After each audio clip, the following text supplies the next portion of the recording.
Hello दोस्तों, good morning. आप सभी को मेरा प्यार भरा प्रणाम। उम्मीद करते हैं आप सब लोग ठीक होंगे। मैं भी ठीक हूँ। आप सभी को शारदीय नवरात्रि की बहुत बहुत हार्दिक शुभकामनाएं। माता रानी आप सभी की इच्छा पूरी करे। और मैंने यहाँ पे लगाई है माता रानी की चौकी। मैं यहाँ पे माता रानी को स्नान करा रही थी, मतलब माता रानी को मैंने स्नान करा लिया था। फिर मैंने उनको चौकी पर बिठाया। मैं यहाँ पे माता रानी को नहला रही थी। फिर मैंने उनको नहलाने के बाद मैंने उनका किया श्रृंगार। फिर हम लोगों ने यहाँ पे पूजा करने की तैयारी भी कर ली थी माता रानी को चौके में बिठाने के बाद। फिर आज हम अपने घर के कुल देवता जो हमारे भाई के ऊपर आता है उसको नहलाने के लिए हम लोग गए थे शारदा घाट। यहाँ पे एक पंचम की है, वहीं गए थे हम लोग। और यहाँ पे जैसे हरिद्वार लोग पहाड़ से जाते हैं हरिद्वार नहाने, तो यहाँ पे भी एक धाम बना हुआ है। तो यहाँ से कई लोग दूर दूर से भी आते हैं स्नान कराने के लिए। और हम लोग यहाँ पे पहुँच गए थे पंचमुखी। इस जगह का नाम है पंचमुखी। तो इतनी धूप थी आज, बहुत ज़्यादा धूप थी, तभी भी हमने तो जाना ही था। हमने अपने भाई को नहला के लाना था। फिर हम लोग यहाँ पे पहुँच गए थे। और इतनी भीड़ है ना, मतलब यहाँ बहुत बहुत दूर दूर से श्रद्धालु आते हैं और यहाँ अपना स्नान करते हैं। जैसे अपने देवताओं के बर्तन ला के धोना, यहाँ पे उनको नहलाना। और हम लोगों ने भी यहाँ पे कमल को नहलाया। फिर हम सब तो नहा के गए थे, नहा के तो वो भी गया हुआ था, लेकिन अब उनके ऊपर देवता आता है तो नहाना यहाँ पे जरूरी है उनने। फिर मम्मी लोग, चाची लोग, सब लोग यहाँ पे नीचे ऐसी बाउंड्री बनी हुई है सीढ़ियाँ टाइप की, तो मम्मी उन सीढ़ियों में जाके धूप अगरबत्ती जो भी थी लाए थे। हम लोग वहाँ पे धूप अगरबत्ती जलाने लग गए थे। फिर यहाँ पे भी सभी लोग बैठे हुए थे, मतलब कई श्रद्धालु आए हुए थे यहाँ पे। आज पहली नवरात्रि है तो सब लोग अपने अपने घरों से आए थे। फिर मम्मी ने यहाँ पे अगरबत्ती जलाई और सभी लोगों ने जलाई, चाची, पापा और जो चाचियाँ गई थी, आमा, हम सब लोगों ने यहाँ पे धूप अगरबत्ती करी, पूजा पाठ करा। फिर हम लोगों ने कमल को नहलाने की तैयारी कर ली थी। और ये बच्चे जो है ना, जो ये क्या बोलते हैं, पैसे निकाल लेते हैं फटाफट, मतलब धूप दिया बाती करने तक आ जाने वाले हो कि हाँ पैसे उठा लेंगे। तो मैं कह रही थी इन लोगों से, रुक जाओ थोड़ी देर, हमें दिया बाती तो करने दो। फिर हम लोगों ने यहाँ पे नहलाया। यहाँ पे हमने कमल को नहला धुला दिया था। फिर यहाँ पे एक गाय आ गई थी तो मैंने उससे प्रसाद खिलाया था। पीछे से एकदम दूसरी गाय आई तो ये एकदम से चली जाती है यहाँ पे से। मुन्नू उतनी देर में डर जाता है। फिर मुन्नू उसे भी प्रसाद खिलाता है, उसे सहलाता है। मम्मा देखो करके, मतलब बहुत खुश हो रहा था कि ये हाँ मैं इसे खिला रहा हूँ और सहला रहा हूँ तो ये मुझे मार नहीं है। फिर यहाँ पे मम्मी ने भी सबको अच्छेद लगा दिए थे। तो सब लोग फिर घर जाने की हम लोगों की तैयारी हो गई थी। हम लोगों ने शनिदेव महाराज के, हनुमान जी के और माँ पूर्णागिरी के सभी लोगों के दर्शन किए थे। बच्चे के संग फ़ोन बार बार यूज़ करना जैसा हो पाता नहीं। फिर इतनी देर में हम लोग वहाँ से निकल गए थे पंचमुखी से घर जाने को। फिर आए गए तो हम कमल के टुकटुक में थे, आए भी हम लोग कमल के टुकटुक में। फिर मैं यहाँ पे इससे बोली थी, वह तो तब मुझे आगे बैठना पसंद नहीं है, कमल के संग आई थी तो मैं टुकटुक में आगे बैठ के आ गई थी। और आज भाभी लोग आया था कीर्तन, तो फिर मैं घर पहुंची उतनी देर में। फिर मैंने थोड़ी देर आराम करा, हाथ मुँह धोए। उतनी देर में ही भाभी लोगों के घर जाने की तैयारी हो गई थी मेरी। फिर मैं यहाँ पे हाथ मुँह धो के फ्रेश हो गई थी। फिर मैं चली गई थी भाभी लोगों के वहाँ पे। भाभी ने बहुत सुंदर चौकी लगाई हुई थी। फिर मैंने यहाँ पे भाभी की चौकी देखी, लाइट नहीं थी तो ज़्यादा साफ नहीं दिखी। फिर मैं चली गई थी निम्मा की चौकी देखी थी, उसने भी बहुत सुंदर लगाई हुई थी। फिर हम लोग आ गए थे भजन करने के लिए यहाँ पे। फिर यहाँ पे स्टार्ट हुआ भजन हमारे।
यहाँ पे मैं भी कीर्तन करके आ गई थी घर पे, और मैंने यहाँ पे साड़ी चेंज कर दी थी क्योंकि बहुत गर्मी हो रही थी। क्योंकि हम लोग ज़्यादातर साड़ियाँ पहनते नहीं हैं, इसलिए तो फिर मैंने यहाँ पे टी शर्ट और पजामा पहन प्लाजो पहन दिया था। फिर आज हमारे घर में बड़े पापा और बड़ी मम्मी आए हुए थे काफ़ी दिनों के बाद, काफ़ी समय के बाद ही समझ लो। फिर हम लोग यहाँ पे पूजा करने के लिए तैयार हो गए थे। आज मेरा सोमवार का ही व्रत था, तो यहाँ पे मैं मम्मी लोगों को बुलाने गई थी कि चलो पूजा करते हैं। फिर हम लोगों ने यहाँ पे माता रानी की पूजा करी। मनिया इतनी सुंदर लग रही थी, मैंने उनकी बलाई ले ली। फिर यहाँ पे मैंने कहा मम्मी चलो पूजा करते हैं। मम्मी आ गई थी।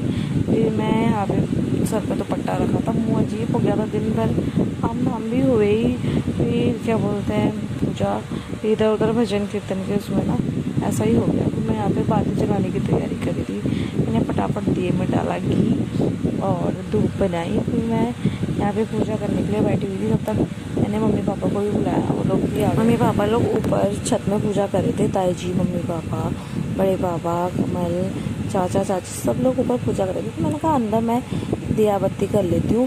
फिर मैंने यहाँ पे फटाफट से धूप अगरबत्ती जो भी जलानी थी वो जलाने की तैयारी करी, और मैंने यहाँ पे पूजा स्टार्ट कर दी थी। उतनी देर में मम्मी पापा लोग भी आ गए थे। फिर मैं रिकॉर्ड इसलिए नहीं कर पाती क्योंकि मुन्नू आ जाता, उतनी देर में सोया था वो और तुरंत तो उठ भी गया था। फिर यहाँ पे मुन्नू आके बोलता है मम्मा फ़ोन दो, परेशान करता है ना, इसलिए।